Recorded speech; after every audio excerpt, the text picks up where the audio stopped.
Muy buenas tardes, queridos amigos. Bienvenidos a Vladimir a la Una. Hoy es un día especial porque es un día de movilizaciones, un día de mucha cobertura periodística de los últimos acontecimientos de la vida nacional y por eso, bueno, entendemos pues que vamos a tener avances sobre lo que está ocurriendo en las calles de Caracas y de todo el país y por supuesto desde la perspectiva de las distintas posiciones políticas que existen en Venezuela.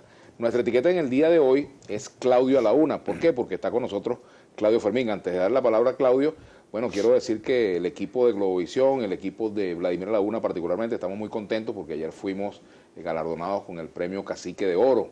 Nuestro reconocimiento a los organizadores del evento, les agradecemos mucho que nos hayan tomado en cuenta. Yo estuve hasta las 2 de la mañana y lamentablemente no pude quedarme para recibir el premio porque ya estaba prácticamente exhausto esa hora. Pero bueno, nuestros compañeros pudieron recibirlo, fuimos galardonados, en el caso de Vladimir a la Una, pero también el Rocío Higuera, nuestra compañera Rocío Higuera, y el noticiero de Globovisión. Así que bueno, felicitaciones también a los compañeros y a todos los nominados en este premio, el Cacique de Oro. Bueno, Claudio Fermín, bienvenido. Claudio, las calles están hoy nuevamente expresándose con distintas posiciones, bueno, sobre todo hay una concentración en la llamada toma de Venezuela, el chavismo también tiene sus concentraciones, pero estamos en una hora muy difícil para Venezuela. Y a partir de allí me gustaría iniciar contigo esta conversación.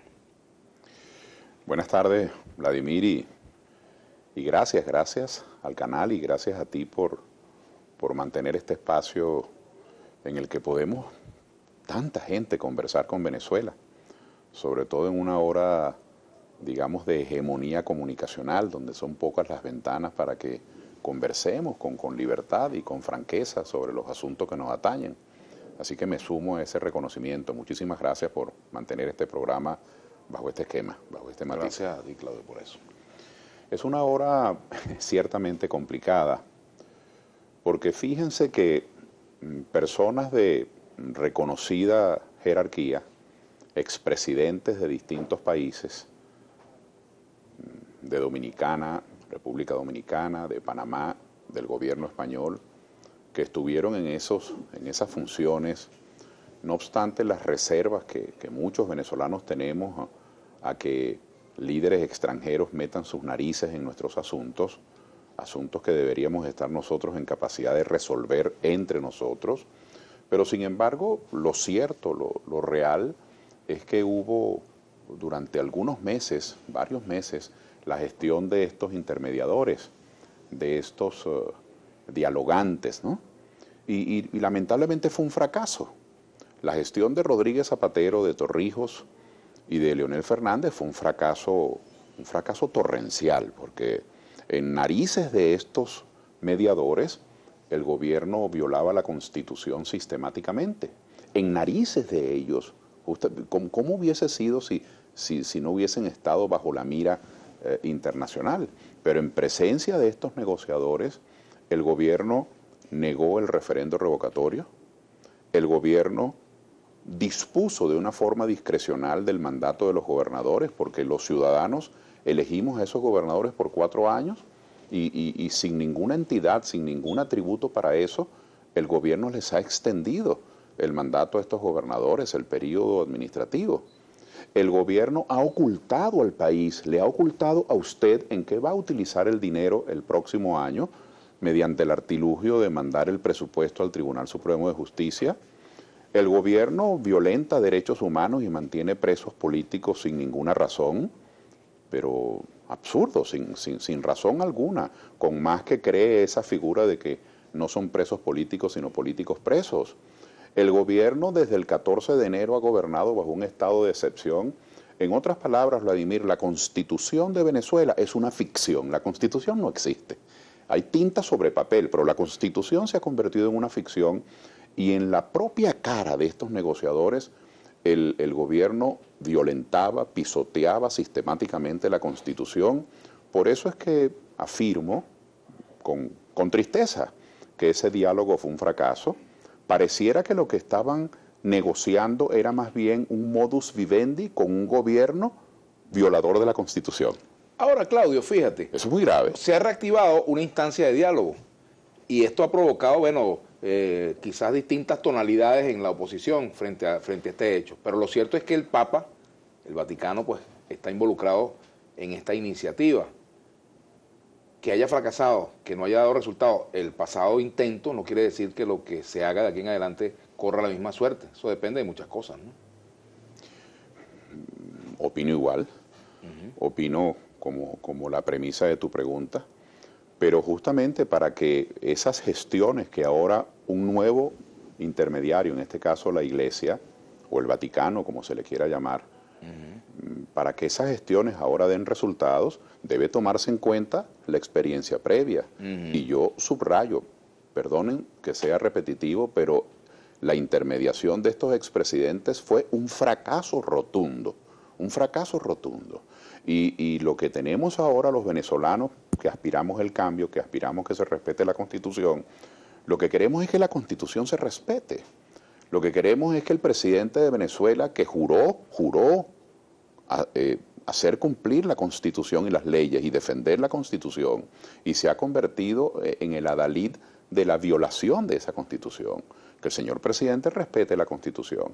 Y por eso yo quiero llamar la atención, si de lo que se trata es de negociar un modus vivendi con un gobierno que pisotea la Constitución, es un acto inmoral, es un acto que no representa a los venezolanos que queremos el cambio.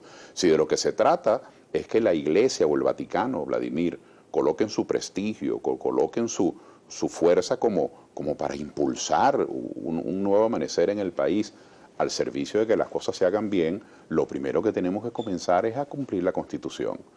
O es que el cumplimiento de la Constitución depende y va a depender siempre de que haya un mediador, de que exista un tercero que nos haga cumplir la Constitución a los venezolanos de cualquier tendencia.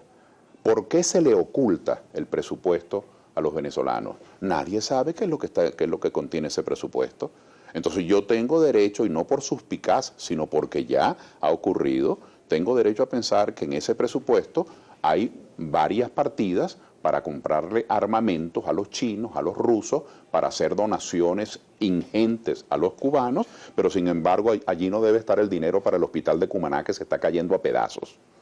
Entonces yo tengo derecho a esa suspicacia, y cualquiera de nuestros diputados, digo nuestros, venezolanos, sean del partido que sean, cualquiera de nuestros diputados del estado Sucre, de Mérida, de Cojedes, del Zulia, tienen derecho a intervenir en la discusión del presupuesto, puesto que ellos fueron electos para representar las demandas de esos pueblos. Tú estuviste de diputado, y una de las funciones más preciadas por un diputado... Claro. Sí, no y la discusión del presupuesto, claro, el control, para representar las peticiones de la población que lo eligió a uno, claro.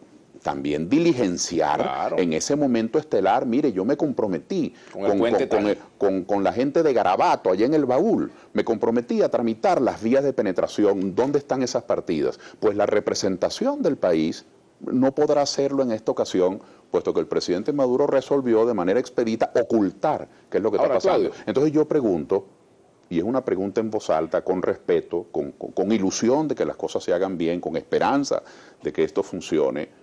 La intermediación de la Iglesia es una pregunta a la que tenemos derecho los venezolanos. ¿Será entonces para ajustar un modus vivendi con un gobierno que viola la Constitución, o será para poner el peso de la Iglesia al reclamo de que este gobierno se encarrile de nuevo por los canales constitucionales? Eso es lo que aspiramos los venezolanos. Ahora yo te pregunto, porque tenemos que ir a la pausa, y te lo pregunto por una respuesta de carácter muy simple, ¿sí o no? ¿Crees que la oposición debe, en el actual contexto, sentarse en la mesa de diálogo, sí o no? Yo respondo, si la mesa de diálogo es para buscar un modus vivendi con un gobierno violador de la Constitución, mi respuesta es no.